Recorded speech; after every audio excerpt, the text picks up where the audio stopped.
నమస్తే, welcome to of the record. నేను సింధు.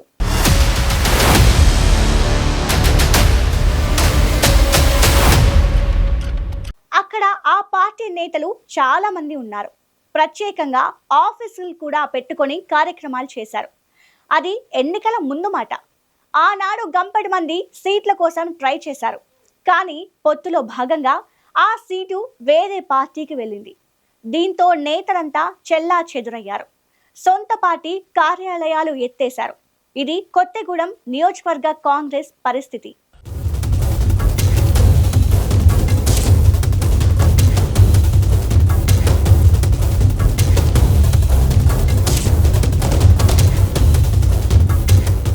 భద్రాద్రి జిల్లా కొత్తగూడెం నియోజకవర్గం మొదటి నుంచి కాంగ్రెస్ పార్టీకి కంచుకోట. అయితే ఇక్కడ అడపాదడపా పార్టీ ఓడిపోయినా అంతా స్వయంకృతాపరాధం మాత్రమే.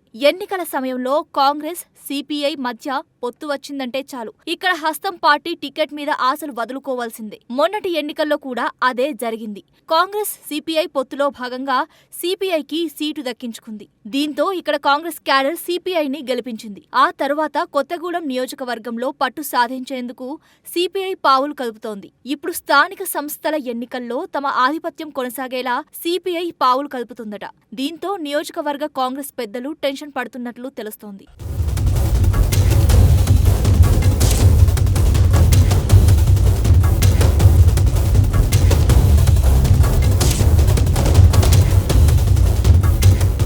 ఎందుకంటే ఎన్నికల ముందు హడావిడి చేసిన నేతలు ఇప్పుడు తలో దిక్కు వెళ్లిపోవడంతో ఏం చేయాలో దిక్కుతోచడం లేదట. ఎన్నికల ముందు కొత్తగూడెం నుంచి కాంగ్రెస్ టికెట్ కోసం నలుగురు పోటీ పడ్డారు. ఈ నలుగురు సొంతంగా కార్యాలయాలు ఏర్పాటు చేసుకున్నారు. వీరిలో మాజీ ఎమ్మెల్సీ పోట్ల నాగేశ్వరరావు తీవ్రంగా ప్రయత్నించారు. ఆయనకు భట్టి విక్రమార్క కూడా మద్దతు ఇచ్చారు. కానీ టికెట్ దక్కలేదు. అయినప్పటికీ ఇప్పుడు కార్పొరేషన్ పదవిని ఆశిస్తున్నారు. అలాగే కాంగ్రెస్ పార్టీ సీనియర్ నేతలు మోతుకూరి ధర్మారావు, నాగ సీతారాములు, ఎడవెల్లి కృష్ణ కూడా ఎన్నికల సమయంలో టికెట్ ఆశించిన వారే. సొంతంగా ఆఫీసులు ఏర్పాటు చేసుకుని పార్టీ కార్యక్రమాలతో జనంలోకి వెళ్లిన వారే. కానీ ఇప్పుడు ఆ పరిస్థితి కనిపించడం లేదు. ఎవరి దారు వారిదన్నట్లు ఉన్నారు. సొంత ఆఫీసులు కూడా మూసేశారు.